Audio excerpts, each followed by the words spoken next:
اللہ علیہ وآلہ وسلم نے معراج کے سفر کو جانا تھا۔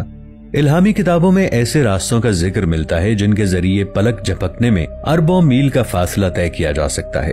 مشہور سائنسدان آئنسٹائن نے اس بات کی تصدیق کی تھی کہ واقعی ہماری کائنات میں ایسے شارٹ کٹ راستے موجود ہو سکتے ہیں جن کے ذریعے آپ 1 سیکنڈ سے بھی کم وقت میں ایک سیارے سے دوسرے سیارے تک پہنچ سکتے ہیں۔ اللہ تعالیٰ نے قرآن پاک میں بھی کئی جگہوں پر ایسے شارٹ کٹ راستوں کا ذکر کیا ہے۔ اللہ تعالیٰ فرماتے ہیں اور زمین پر آسمانوں کے دروازے کھول دیے جائیں گے، سورۃ الانبیاء آیت 19۔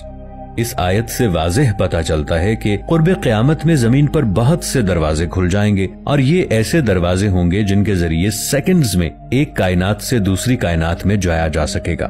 سوال یہ ہے کہ اگر آسمان کی طرف جانے والے راستے پہلے سے موجود تھے تو حضرت سلیمان علیہ السلام کو مسجد اقصی میں آسمان کی طرف جانے والا ایک نیا راستہ بنانے کی کیوں ضرورت پیش آئی؟ اس سوال کا جواب ہمیں سورہ کہف میں ملتا ہے۔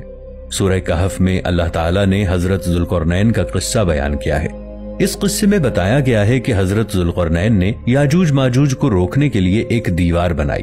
اس دیوار کی وجہ سے یاجوج ماجوج ہمارے سیارے پر آنے سے قاصر ہیں۔ دراصل حضرت ذوالقرنین نے زمین پر کھلنے والے تمام ورم ہولز کو بند کر دیا تھا۔ حضرت سلیمان علیہ السلام کو آسمان کی طرف جانے والا نیا راستہ بنانے کی ضرورت ہی اسی لیے پیش آئی کیونکہ پچھلے تمام راستے حضرت ذوالقرنین علیہ السلام بند کر چکے تھے۔ اب سوال یہ ہے کہ ورم ہول بنانے کے لیے حضرت سلیمان علیہ السلام نے مسجد اقصی کا انتخاب ہی کیوں کیا؟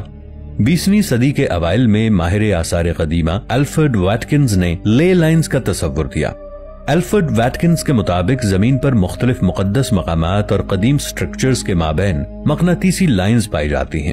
کچھ ماہرین کا خیال ہے کہ یہ مقناطیسی لائنز زمین کی توانائی کے مرکز سے جڑی ہوئی ہیں۔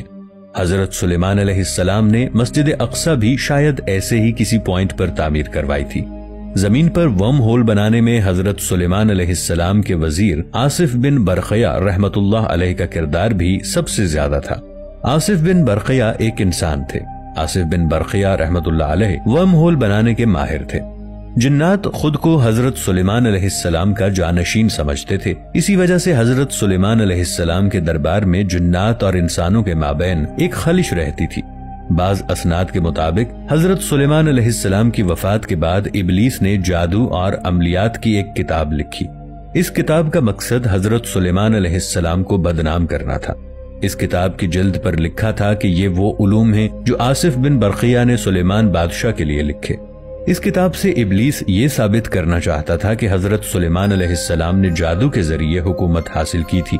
اس کتاب کا نام کلیات آصف بن برقیہ ہے۔ یہ کتاب آج بھی موجود ہے۔ حقیقت یہ ہے کہ اللہ کے نبی کبھی بھی جادو کا سہارا نہیں لیتے۔ جب حضرت سلیمان علیہ السلام نے ملکہ سبا کا تخت لانے کا حکم دیا تو آصف بن برقیہ تخت کیسے لے کر آئے؟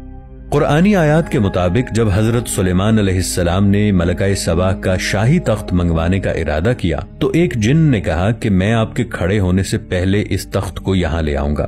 ایک اور شخص جن کو کتاب کا علم دیا گیا تھا، انہوں نے کہا کہ میں